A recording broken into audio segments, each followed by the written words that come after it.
Kayla Montgomery lied to police about the last time she saw her stepdaughter, Harmony Montgomery. She knew her husband unalived Harmony, and she participated in the attempted cover-up. She knew he beat her until she passed in the car they also called home, folded her body into a duffel bag, and stored her for years. In exchange for testimony against her husband, Kayla Montgomery pled guilty to 2 charges alleging that she lied to a grand jury about the last time she saw Harmony. In exchange, prosecutors dropped charges alleging Miss Montgomery lied to state officials about having the child in her care to collect welfare benefits and that she received stolen firearms. She was sentenced to 3.5 to 7 years in prison. Now, after a 1.5 years, she is up for parole. Let's take a look. And if you like this video, please consider subscribing for new videos every week. To the hearing. You have to first go on the record, and then we can begin your hearing. Okay.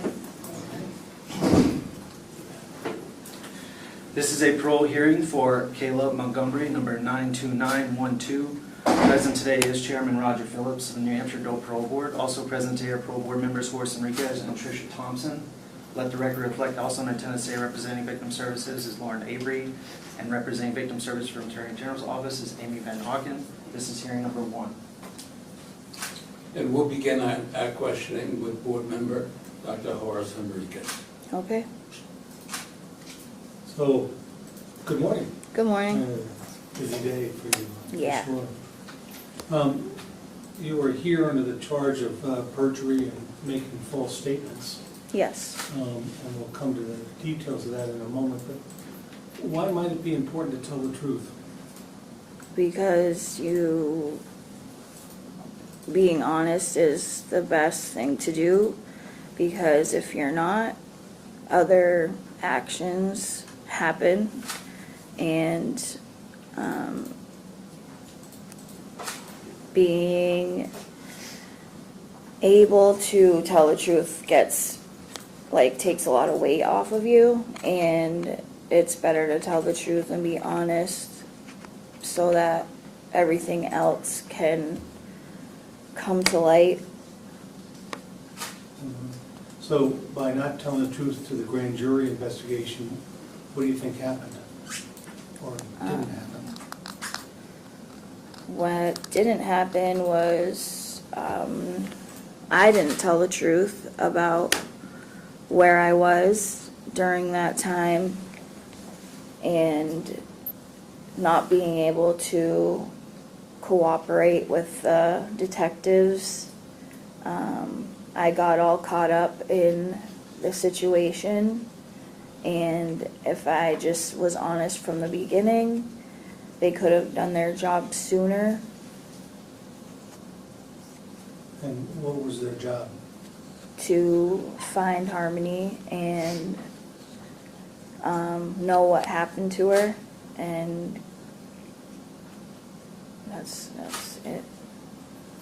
So what did you actually tell the jury that was untrue?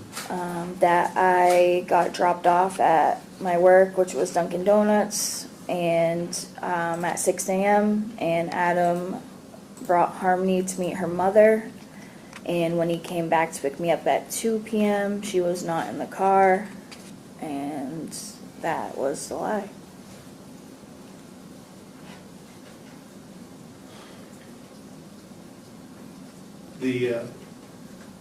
I guess the comes to the question was, so Harmony was your stepdaughter, correct? Yes. Was she part of your family? Yes.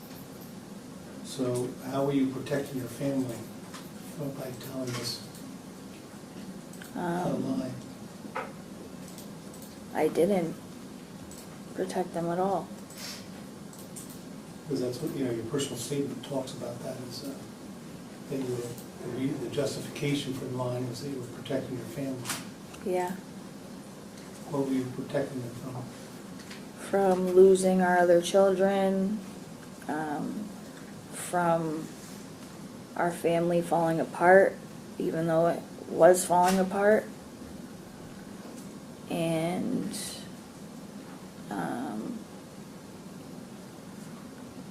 not being held accountable for the actions that happen. So you were sort of acknowledging the fact that you did lie, Yes. correct?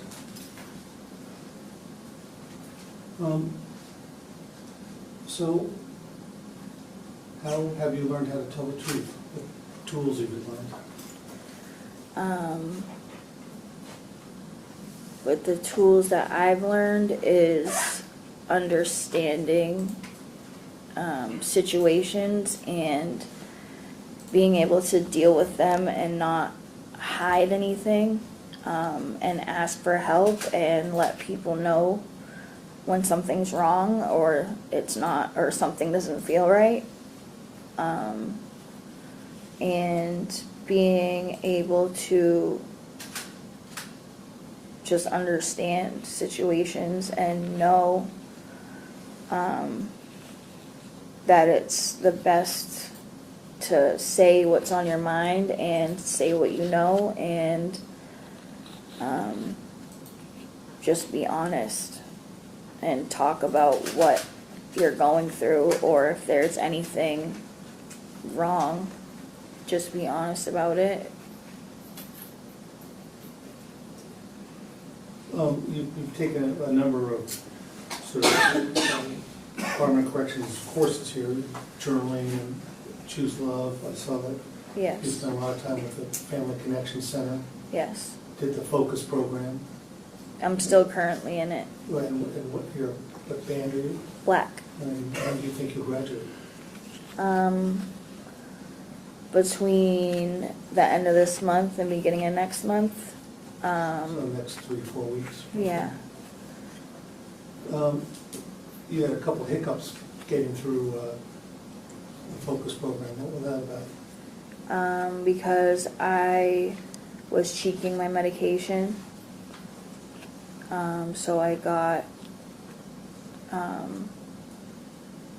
they took me out of the program and I had to wait to get back in. Did you have to do anything to get back in, or just? No, you just wait until they put you in again. Okay. Is cheeking of falsification, is it lying? Yes, So why would you do that? because I wasn't in the right headspace at the time. Okay. Tell me about, so where are you in your addiction care right now? I am on the MAT program with Suboxone, Okay. and having the tools that I am actually taking seriously and working on myself with the Focus program is So a give me big tool- part. Give me a tool that you're using fairly routinely now. Instead of, I'm being honest, I'm not lying, and distorted thinking, which you end up changing your thoughts. I could tell you, I could lie to you and say things, but I'm not. I am nervous right now and anxious. I understand that for sure. Yeah, so I'm like trying my best to concentrate and not. Well, the only people you have to talk to are the three of us, okay? So you've got these tools working on yourself. What's your home plan? That I am working with my case manager on. We're looking for sober living. I'm looking for any sober living housing, but one that I would feel safe and know that I'm safe. So you need to, as you know, finish the Focus program, Yes, have a home plan to be released. yes, Now, I want to come back a little bit to, you had a tough time in the system, a lot of disciplinaries. yeah, You had a lot of work-offs rather Yes. than being Have you finished those hours? Yes, And the good news is you've had no disciplinary since July roughly. yes, So starting to pay attention to things. yeah.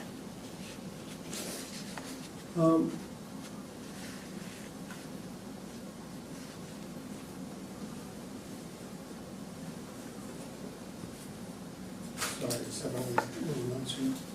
So tell me about you. You have 4 other children, correct? Yes. And what's happening with them? My oldest son lives with his father and stepmother and brothers. My 3 youngest, which are also my husband, ex-husband's children, they are living with my mother. They've been with her for the past almost 2.5 years. And I ended up losing my rights to them because of my crime that I am connected to.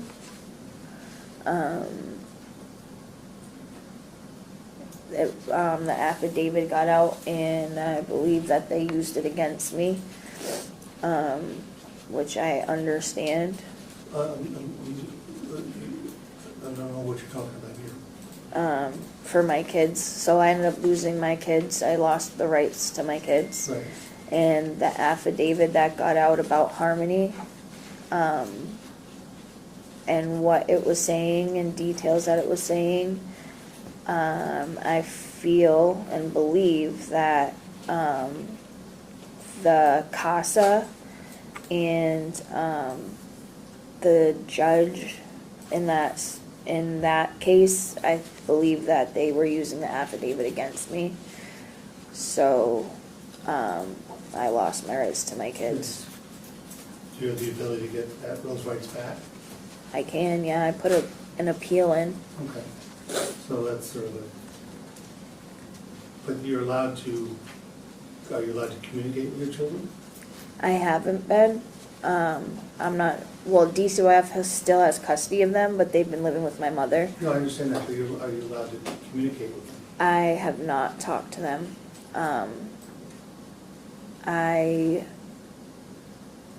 I know my mother has been taking care of them. I understand, but you have not, No, I haven't been because you're able not to. allowed to, or because I don't know if it's because I'm not allowed to, or my mom's just not choosing to allow me to talk to them because I lost my rights and DCYF has custody of them. So I don't know if it's because of that. So tell me, you make a statement, your personal statement here about you tried to right this wrong. Yes, This whole thing. How have you tried to do that? by telling the truth about what happened to Harmony and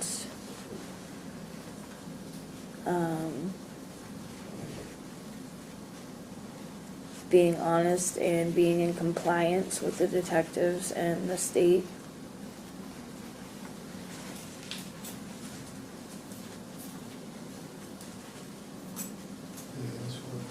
I have just a couple of questions. This is your first felony conviction, is that correct? Yes, You had some misdemeanors. yes, And in one of the prior misdemeanors, you were required to do a 28-day program, is that correct? yes. And did you accomplish that? No, I did not until after I was incarcerated and got put into a 28-day program. And how did, was that in county? Yes. All right. And how do you compare that program with Focus? For myself, I don't think I was really ready to actually pay attention when I was in that 28-day program and really work on myself. And Well, the problem with addiction is it's a disease of denial. yeah, But people can get clean and sober when they accept the fact, yeah, you know, that And they're that- hooked. yeah, And then, once that acceptance begins, that slowly that denial goes away. Yeah. And that's the whole idea of whether it be the 28-day program, and I'm sure of Focus also. Yeah, when I got kicked out of Focus the first time and for cheating my medication, I was just, when I got put into the program, I was like, oh, I just have to get this done and I can leave. But after getting kicked out and being put back in the program, I've actually been working on myself. And when you say cheeking, what do you mean by that? Rather than swallowing the medication? Because I just kept it under my tongue and showed them my mouth, and they caught me cheeking my medication instead of taking it properly. And why didn't you take it properly? I wasn't in the right headspace, and I just didn't really care at that time. What did you do with them? I ended up having to spit it out. You just spit it out and got rid of it, you didn't share it with anyone, you didn't give it to anybody No, else? the officer took it. Like, yeah. So had you done it prior though and never got caught, or is this the No. only time you did it and got caught? That was the first time, and I did it one other time, and that was like close together. And then I haven't done it Okay. since. Oh, yeah. I'm all set. So I just have a couple. You've been on probation before in the past. Yes. How'd that go? Not good. Not very well, right? No. Yeah. So, do you understand that probation and parole are pretty similar? Yes. Do you understand that the standard conditions are pretty similar? Yes. Do you know what the standard conditions are? The gist of them. I'm not going to ask you to read them verbatim, but do you know one big one I'm looking for? You can't lie. Oh, yeah. You can't lie, right? Right. It's the same on probation, it's the same on parole, right? Yeah. And it is a technical violation, but with you, right, you can bet they're gonna be looking, right? They're gonna pay Yeah. attention to that technical violation because that's the charge you're here for, right? Yeah. So I guess my question is, how are you gonna be able to deal with that? How are you gonna be able to deal, because you've got some pressure on you. You're young and you've got a lot of pressure, Yeah. right? Some of it you brought on by your choices, right? Yeah. Can't minimize that. No. But how are you going to deal with the pressure in the community and be able to keep yourself together and not lie? Because it's hard. But once you tell one, you're beat. Yeah. Because you're not going to be able to keep up. Right. Yeah. Right? And the microscope's going to be on you. Yeah. How are you going to deal with I that? know that. How are you going to deal with that? All I can do is take it one day at a time. Do you understand that your probation officer or your parole officer are your lifeline? Yes. They really are your lifeline. They're there to help you. They're there to guide you. They're not there to try to get you back in here as fast as you can get here. You need to use them as a resource. Yeah. And that's hard. It's hard to trust, right? Yeah. Right? It's hard to trust law enforcement with you right now, Yeah. right? I know. I can see it written all over your face.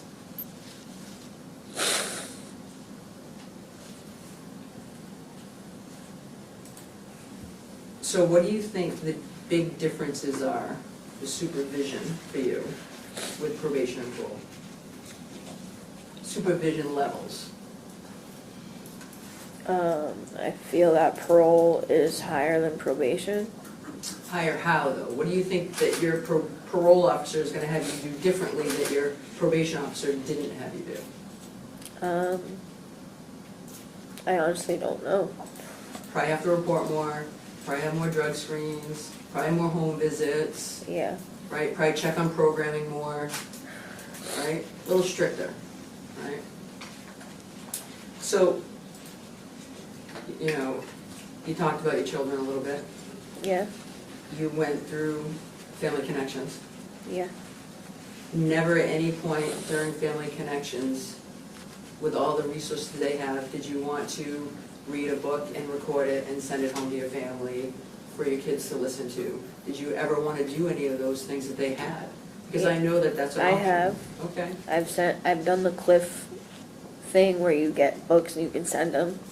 I have wanted to do the recording, but I don't want to do it and they can't listen to it, or it's just hard right now with the kids. It's hard, but do you think that it will make you feel like you're trying by doing nothing, right? Because it sounds like you really want a relationship still with your children, but you just don't know if you can go there. Yeah, because it's up to my mother. Yeah. But there's all these options and things that you could have done to try to, at least try to have some sort of relationship. You don't need to know if they get there. You just need to know that you did it. I have been doing stuff. Okay. I've been doing the cliff thing. I've been making blankets. I've been making pictures. I've been doing a lot of things, Okay. and I'm still in the FCC program. I've still been doing parent support groups, and I did the parenting class and the healthy relationships, and I see Miss V once a week with the support groups. And you talked about that, you know, disciplinary was an issue for you when you first got here. You completed all your extra duty hours. Yes. Okay. What did you do for extra duty hours here? Shoveling. I did most of it was shoveling, ice scooping, cleaning the day room, the windows, the workout room. Just did a lot of cleaning. Do you have a job here? Yes. Okay. So my last question is, what are your goals? What is your 5-year goal from today? If you're granted parole, what is your goal? I don't even, just my recovery is number one. And just keep doing the right thing. That's just what's been in my mind, to being honest. So when you went to school growing up, right, some people say, I want to be a doctor, I want to be a lawyer, I want to be a police officer. What did you want to be? I wanted to be a veterinarian. Still want to be a veterinarian? Yeah? Sounds like a good goal.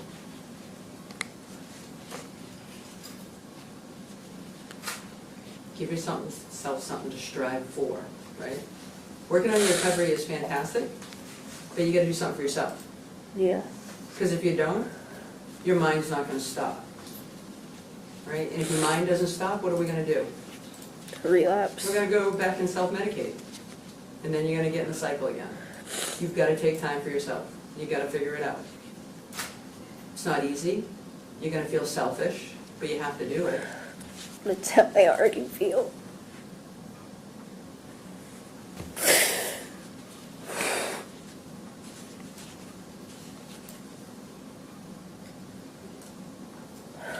I have this question. You're on the MAT program now, Yes. and in taking that medication, do you have any adverse side effects?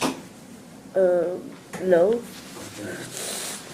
Does it help as far as the feeling of compulsion is concerned, the compulsion to use? Yes, and I don't have cravings or anything like that, or the urge to want to use.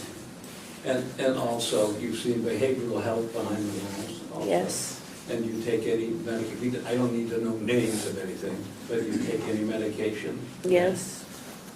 The only thing that we're asking that for is, as far as the parole conditions are concerned, if you grant parole, we want to include things like that. Yeah. All right. And your minimum parole date is soon coming up. It's in May of this year, is it not? May 3rd of this year? Yes. All right. And you realize that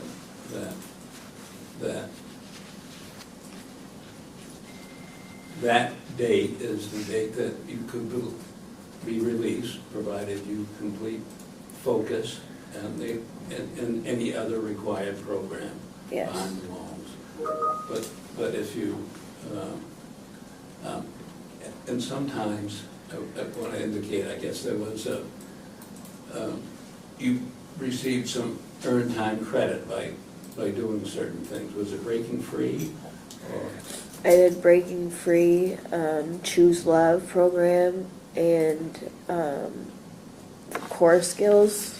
And by doing programs that helps in your rehabilitation, your parole your minimum parole date can be decreased, in other words, that you can get out at an early date. And Yes. I'm not certain if it's the May 3rd or May 5th, but whatever date that is the date that you could be paroled if this board decides to grant you the sentence. Yes. All right, we have no control over, by the way, minimum parole dates. That's a function of the court and its sentencing, Yes. and you behind the walls with the programs that you do. All right, unless there are any more programs, we deliberate through the use of our computers. Yes. We'll do that now. Oh, what's that?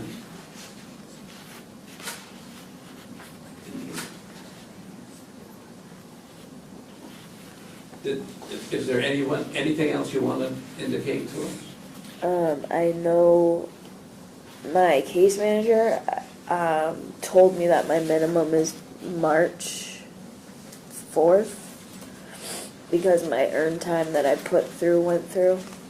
That's right, I think it was reduced to Yeah. from May, so that you're really past your minimum as we Yes. speak today.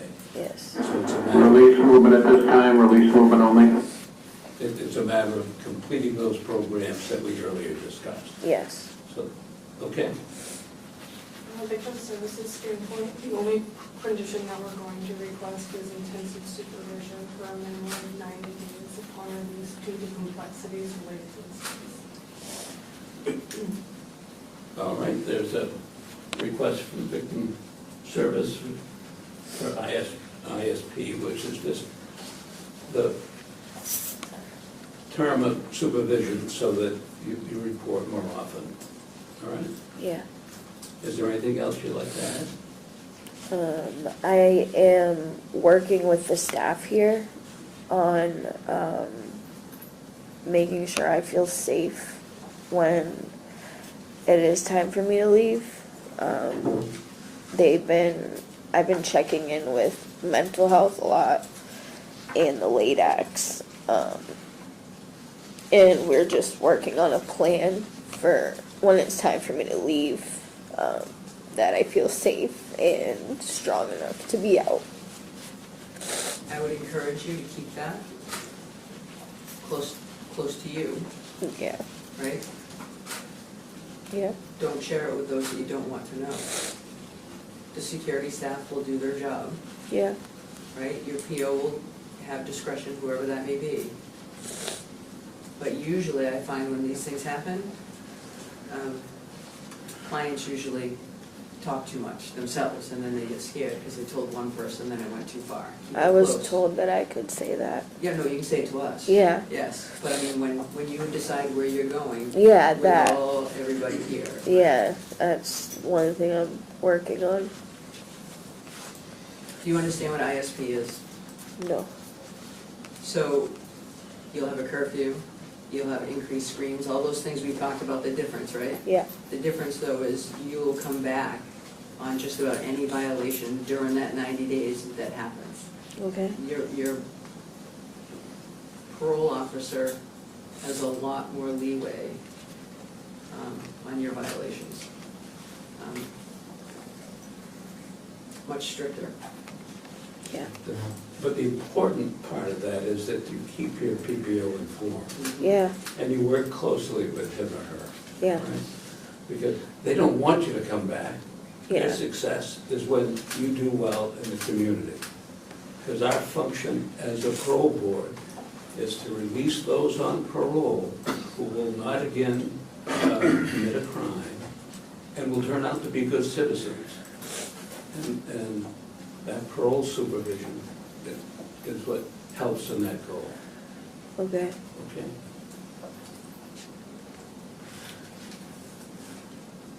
All right, we've communicated, and we're going to grant you the privilege of parole. It'll be on standard conditions. You must complete focus. You must comply with your approved home plan.